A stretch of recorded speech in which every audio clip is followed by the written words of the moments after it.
Welcome back, everybody. I'm Cleo, and this is Gerald. So we are going to go straight into our first speaker, who is a rare beast. He is actually a scientist talking about science journalism. Welcome to Robert Lee. Okay, this clicker should be pretty easy to use. It's pretty idiot-proof, I think.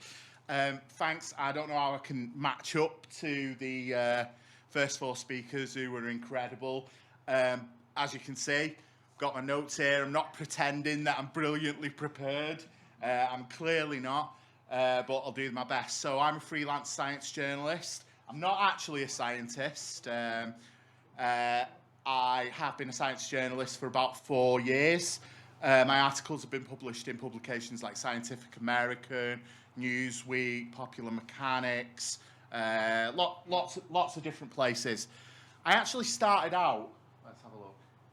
Wait, how do I? Oh, there we go. That's what my talk's called, and that is me. Sorry, it's a bit grim, but there's a nice fountain in the background that you can't see because of my bulbous head and hat. I just thought that make you feel a bit better about staring at that for a little bit. So my main subjects are space and astronomy and cosmology because that's where my qualification is. I actually started off writing science journalism through blogging.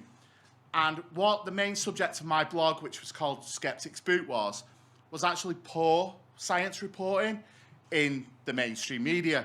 So obviously that was quite an odd start to kind of come out and then go and work in a mainstream media organisation, because what I found was some of the problems that I'd been putting down to poor journalism were actually due a lot to the pressures of the job and the kind of demands that are placed on journalists.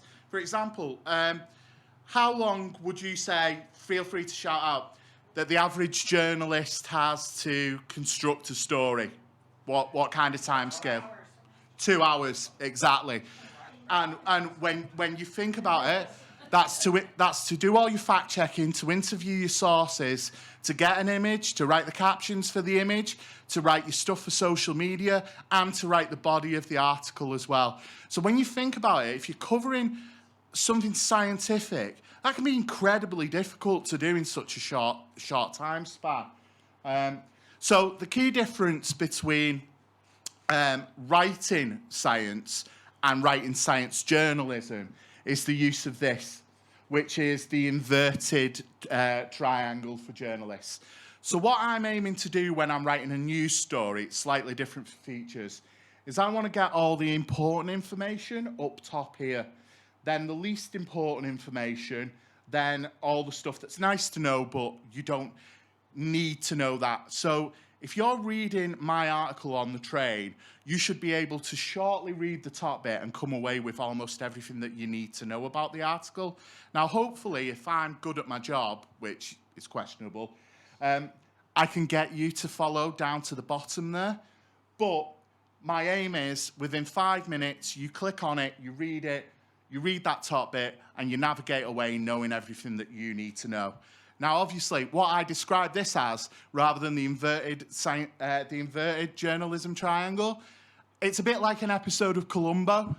So there's no room for suspense. I need to tell you who the killer is straight away, how they did it, and then if you want to stick around and find out how the clever bastard got to the end, then you can do that, but you still know what you need to know if you leave.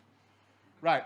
The other key difference between science journalism and other forms of journalism is it can be incredibly difficult because, say you're a sports journalist, imagine you're reporting on the results of Manchester United versus Liverpool, for instance. Before you can get to the scoreline, you need to explain to people what a ball is, what grass is, what legs and socks are, and what feet and boots are. Because you can't, if you're writing about black holes, say you're writing about the first image of Sagittarius A star, you can't assume that your reader knows what a black hole is.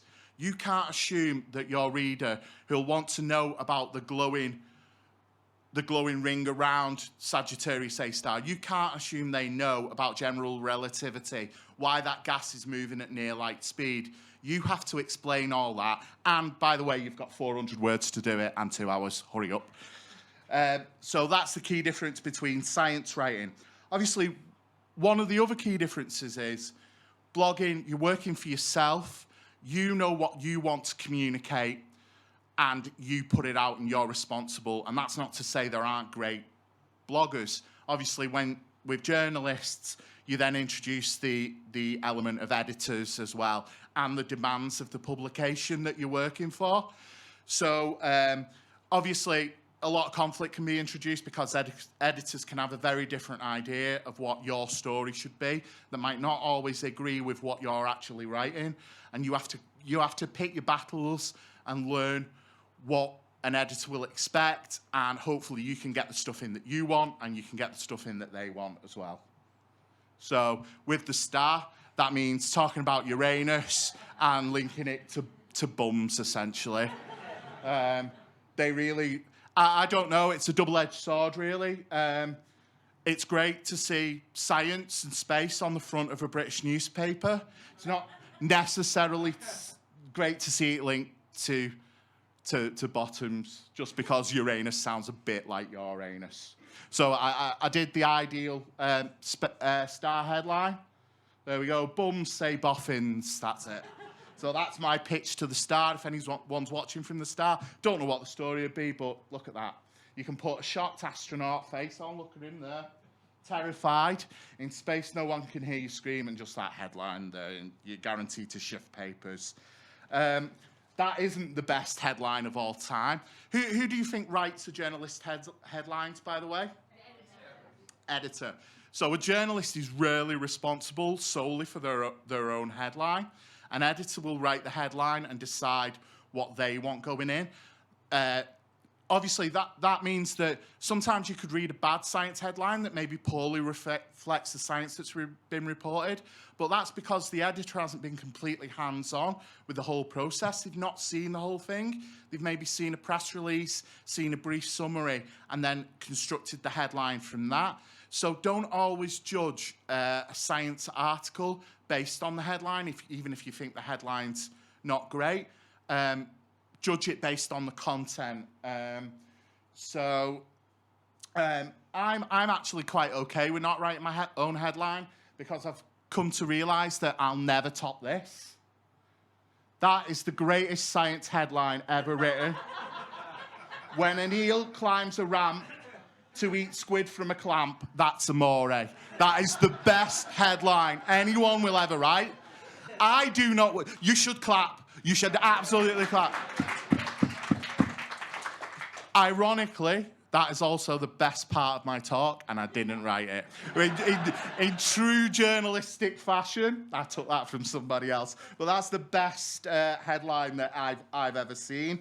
Having an editor or a sub-editor write your headline for you, sometimes there can be some quite interesting snafus.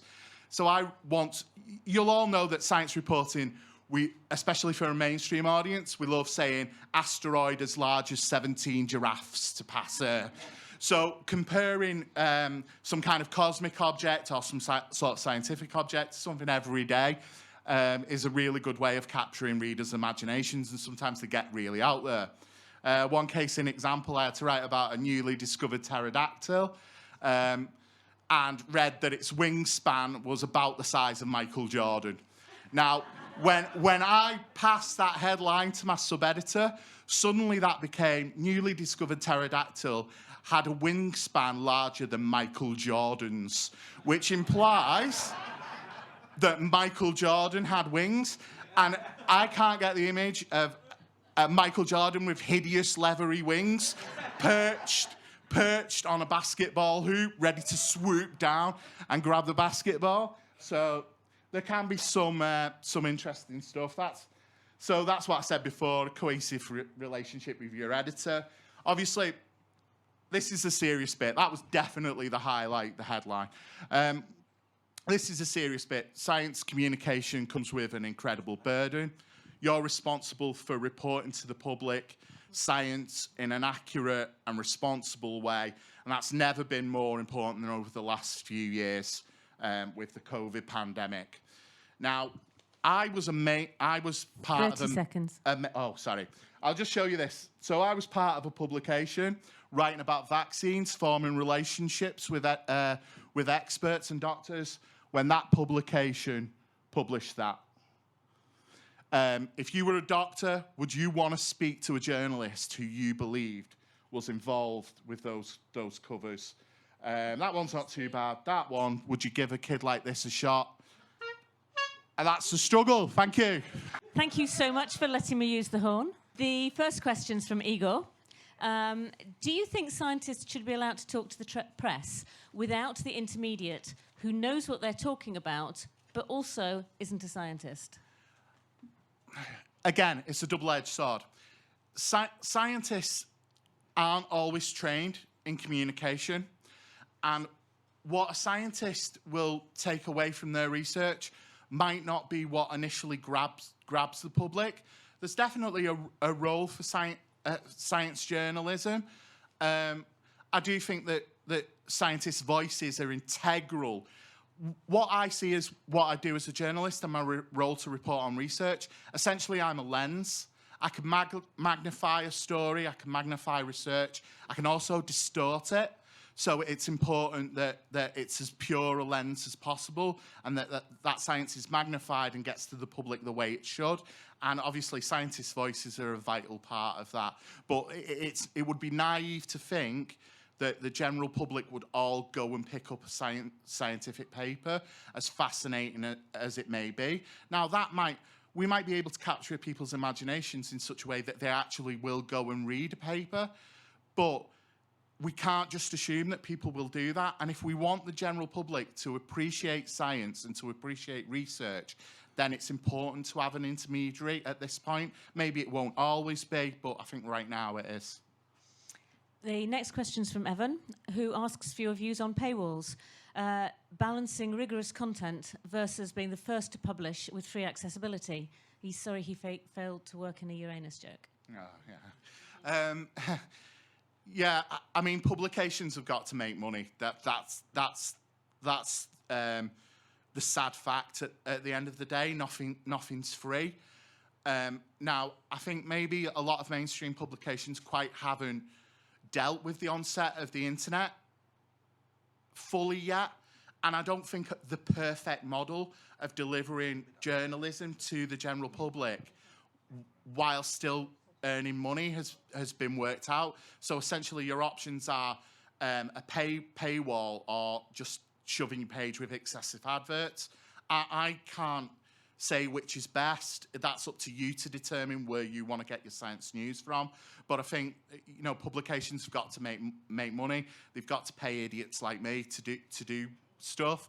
So, you know, it's unfortunately it's a necessary evil right now. Maybe it won't always be, but I'm sure lots of you have got solutions how that could be worked around, and I'd absolutely love to hear it. One of the publications I work for, they take a lot of donations from the public, so that's how they actually earn their money, which I think is a great model, but is it sustainable? I don't know. Okay, well, thank you very much, Robert Lee. Thank you.